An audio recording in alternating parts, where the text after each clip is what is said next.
G'day everyone, I'm Griff and welcome to the round 1 review where I will be going over my trades for round 2 of the AFLW fantasy season.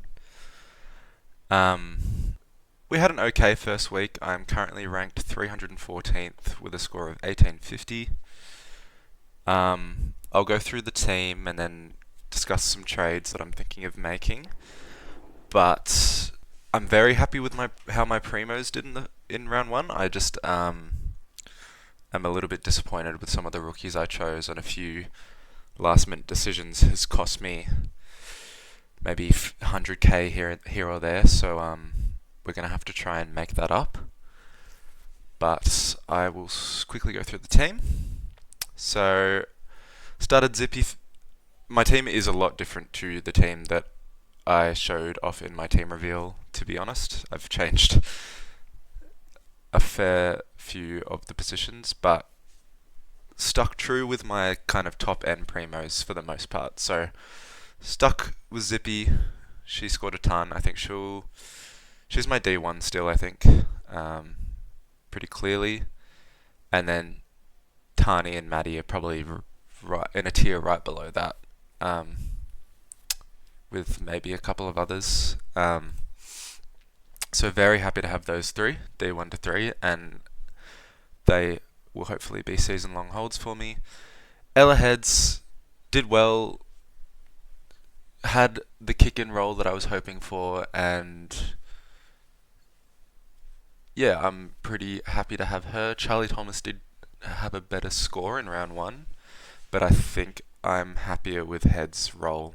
I think it's more consistent, and I don't know if Thomas is going to get moved around a bit here and there. So yeah, happy with Heads at D4. Darcy came in, I reckon, about an hour before lockout and put up a 66, which is good, made 20k. So pretty happy with Darcy. And Emerson at D6. This was just a last minute change when I saw Georgia Stubbs was dropped, because I had Coucher at D6 and Brewer and Stubbs on the bench, which I just didn't trust any of the other defender rookies, and we'll talk about Patterson in a bit, but clearly I should have had a better look at her. Moving on to the midfield, Captain Noffy. This will be my captain every week pretty much. Riddell and Garner both did well, and I'm very happy with Bowers. I think she looked amazing. This could have been a much bigger score than a 109. She only scored, I think it was 7 or 8 points in the last quarter. But almost 50% of coaches, or maybe even more than 50%, had Ella Roberts in this spot. And even though my rookies didn't do quite how I was hoping, we have made a bit of money, like a bit of passive income, by fading Ella Roberts, and I didn't have her once all preseason, so I'm super happy that I stuck to my guns with that. Didn't let the ownership spook me. And Parker, only an 88, doesn't get much outside ball. I could see her just kind of being around this 90 all season, which is fine, but I could see other players like Runnels and Whitford scoring even higher than that. So I don't know if Parker is necessarily the best use of money, but now that she's in my team, I don't see any reason to get rid. Whitford, very happy with. And then we fielded Lappin and Bown. Bown, a great score playing off half forward. Lappin left a little bit to be desired, but looked pretty good. Can't complain too much with a 47. And then I had Eaton and Quigley on the bench, which is where the real problem with my team lies at this stage. Really pissed off with this Eaton pick. I asked a few people right before the bounce of the Geelong North game whether I should go Usher or Eaton, and I had Usher there, and a friend of mine who won Bolter a few years back when AFLW fantasy was first kind of hitting the scene, said to go Eaton, and I should have just backed myself in, and I'm not gonna blame them for that. That was on me. I should have listened to my gut and stuck with Usher. And then Quigley, surprising, just didn't get near it and is probably not going to make it as much money as we thought. Didn't even have a price rise. Schultz, I changed from Strom to Schultz pretty late on in the piece. I think I'd still prefer Strom, but Schultz will do for now. She outscored Strom, and I think her, Wales, and Strom will all be pretty close. I do think I just like Strom's floor with the tackles. The other two don't tackle quite as much. Wales a bit, but Schultz will be very serviceable this year, and every chance she does just end up being R1, so nothing to complain about there. Davies, not great, but I kind of want to back in the talent here. I know some people might say I should move her to Janček. I don't think Janček is going to be more than like a 50 average, really. And obviously that will make a lot of money, but I think I have missed the boat without starting her. Moving on to the forward line, Bowen was a frustrating first half, but had a 40-point quarter. I can't remember if it was the third or the last quarter, and saved her score a bit. So just going to hold Bowen now, I think. Probably F1. Blackburn is 70. That's fine. That's about what I expect she'll do most weeks. Although I do think she has a higher ceiling than lots of the other forwards, but serviceable for now. Charlton had a bit of a stinker, 42. I kind of want to back in Charlton. I know lots of people are moving her on. If the quad injury or she got her quad strapped up during the game, if that's an injury, then I'm more than happy to move her on. But I think I'd like to hold the faith a bit longer, which I think is unpopular in the community. I think lots of people want to move her on. I don't think there's any reason to do that at this stage. So pretty happy with her there. Greaves, solid, had 24, 25 touches, and she's just a pig. She will, I think, average around this mark and be a season keeper. Lauren Young looked very good. She'll make great cash. I don't think she's a season keeper, but it's not out of the realms of possibility.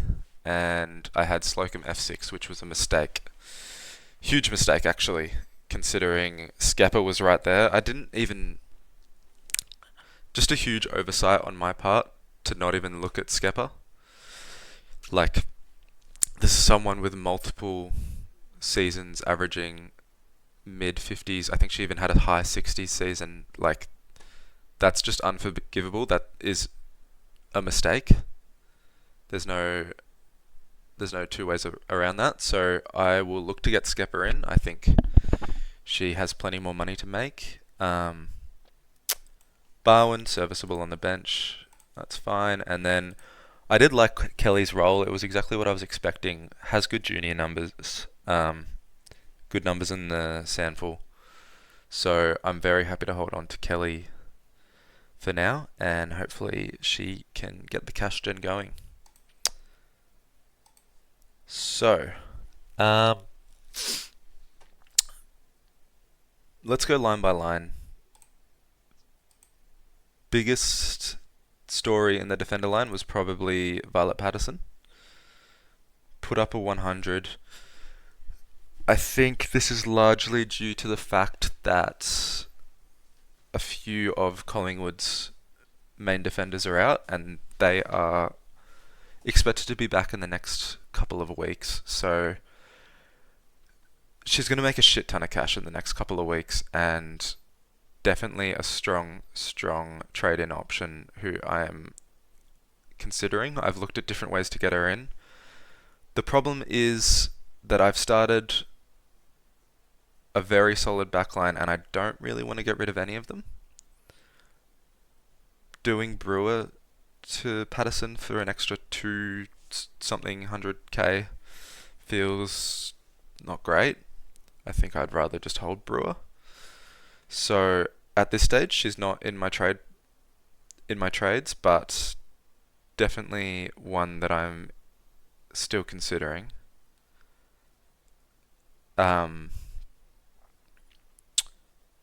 Jenna Richardson, I think this was just a good intercepting game for her. 11 marks is not going to happen most weeks, so I don't think this is a must trade in, although if you started her, I think you've done very well there and a smart pickup.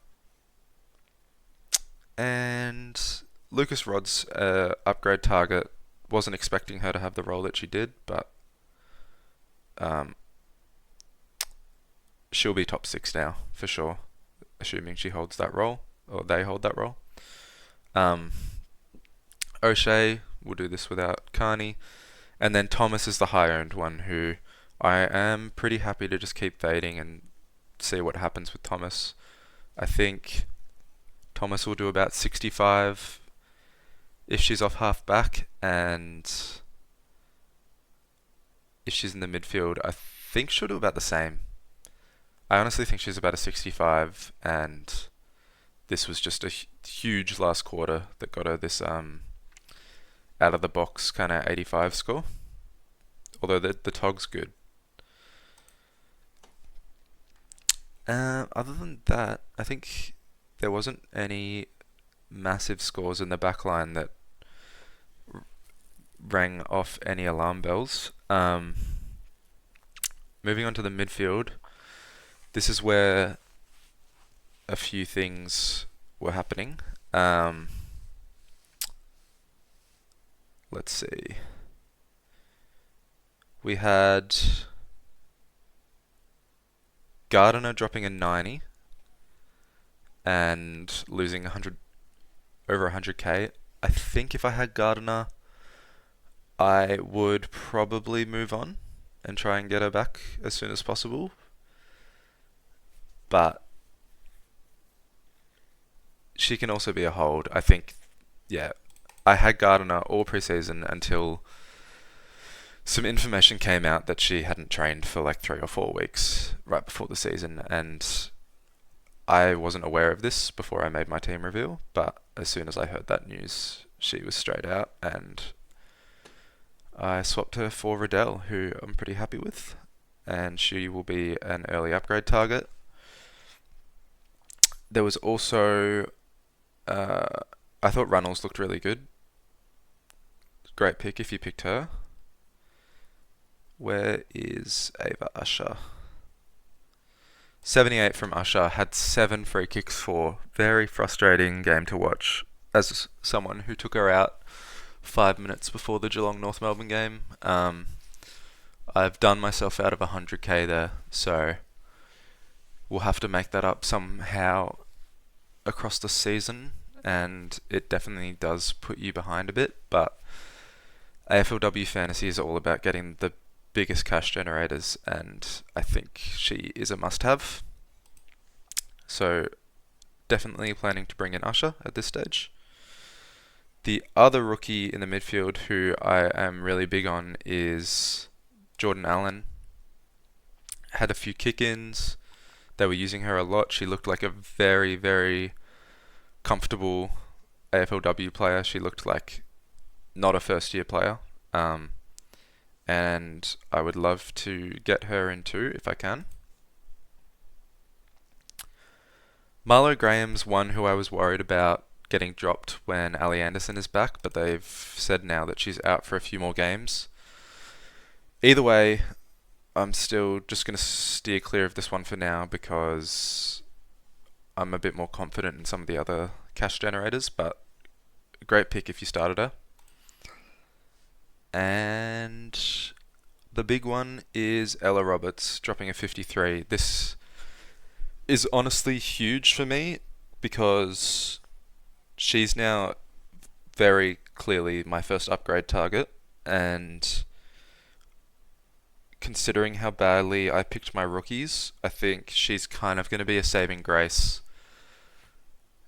in terms of the cash that I can make up. I feel like I would have been if I started Roberts, I'd be so far behind on cash gen and or even further behind than I already am. Um, so yeah, I'm not gonna lie, that was quite satisfying to watch in the West Coast Giants game. But still very happy to trade her in as soon as I can.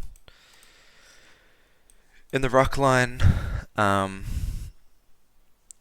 you know, nothing out of the ordinary. I think if you started Janchek, well done.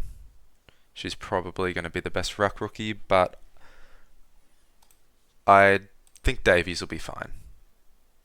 I know lots of people are very upset with Davies' score and want to get her out as soon as possible. I think just hold. There's more important trades to be making, and if you really have nothing to do, then you can sideways Davies to Janchek. Then going into the forward line. The forward line is probably the hardest line to pick because there's just so many options. Harris I took out 5 minutes before the bounce along with those other trades, which isn't ideal, but it did allow me to get Daisy Darcy in the back line to avoid having to field a defensive rookie at D6. And yes, I missed out on an 86. Yes, I think this was an obvious pick that I should have just had in my team. And I do think I need to get her in at some point, but I do also think that she's someone with a lower floor who isn't necessarily gonna kill me if I don't have for a couple more weeks. I think there's more pressing issues at this stage, but I do need to get in Havana Harris as soon as I can. Malloy will be top 6 again. Skeppa's the one who I'm just frustrated with myself that I didn't even look at because so many people were on her, and in hindsight, just a very obvious pick and kind of a rookie mistake not to look at her. This could have easily, Slocum could have easily been Skeppa. I started Slocum. So that's just a mistake. Chalk that one up. And other than that, very happy that Yassia scored a 79. I was not expecting her to do this, and I was not expecting her to be in the midfield as much as she was. I thought there'd be more forward time. So she's one who I'd be very happy to field. Chapai looked good. Mullins looked pretty good. Bonnie had a few CBAs, which more than she usually does. So definitely want to get her in as soon as I can. She's got a very high ceiling. Marnie is one that if you nailed most of your rookies and you can get her in, I would do that. I think she'll make plenty of money, but not as much as some of those other ones that I was talking about before. Gould looked good. Yeah, otherwise not too much else to report on. So I'll move on to my trades, which I've messed around with a lot. Initially, I was pretty hell-bent on trying to get Patterson in, and as hard as it was to kind of find the right person to trade out, my initial trades did have heads to Patterson as a trade, but I really don't want to trade out heads. I think she's pretty clearly top 6. And it just didn't feel right to me.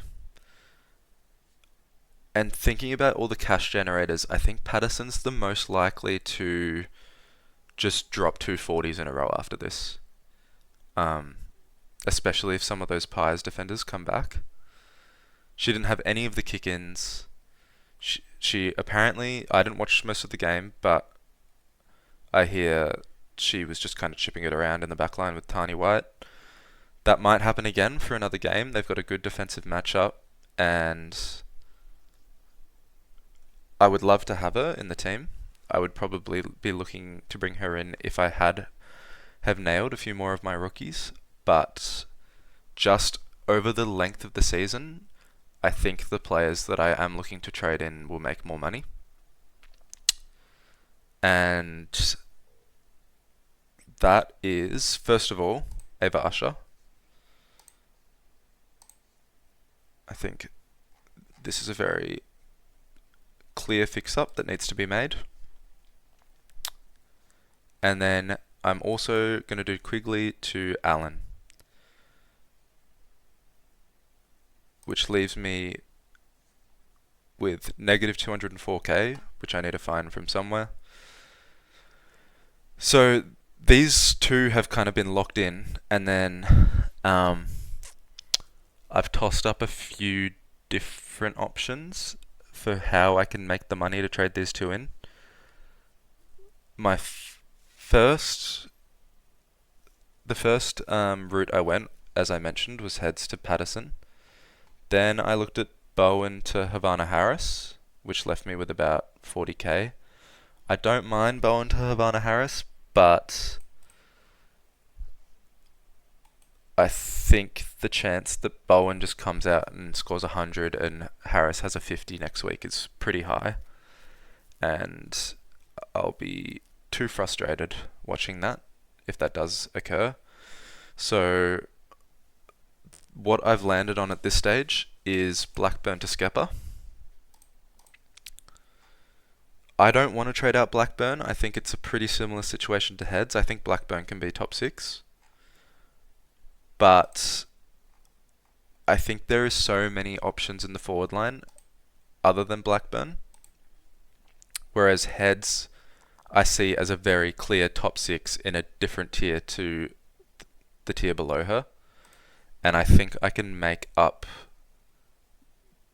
the points elsewhere in the forward line.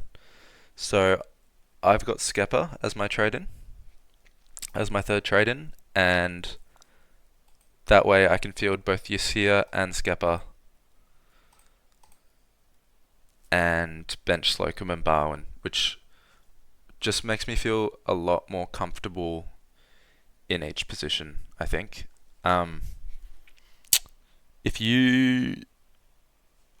If anyone thinks there is a more obvious route I should be going, please let me know, because I have found this a very difficult week to trade in. I keep kind of tossing up different options and I can't quite make a decision and stick with it, but this is what I've landed on for now. This could very well change, but I think Allen and Usher as my trade-ins are pretty locked in. And with those, I will also be fielding Usher against West Coast. Pretty happy fielding her in that matchup. And that leaves me with 66k for next week. So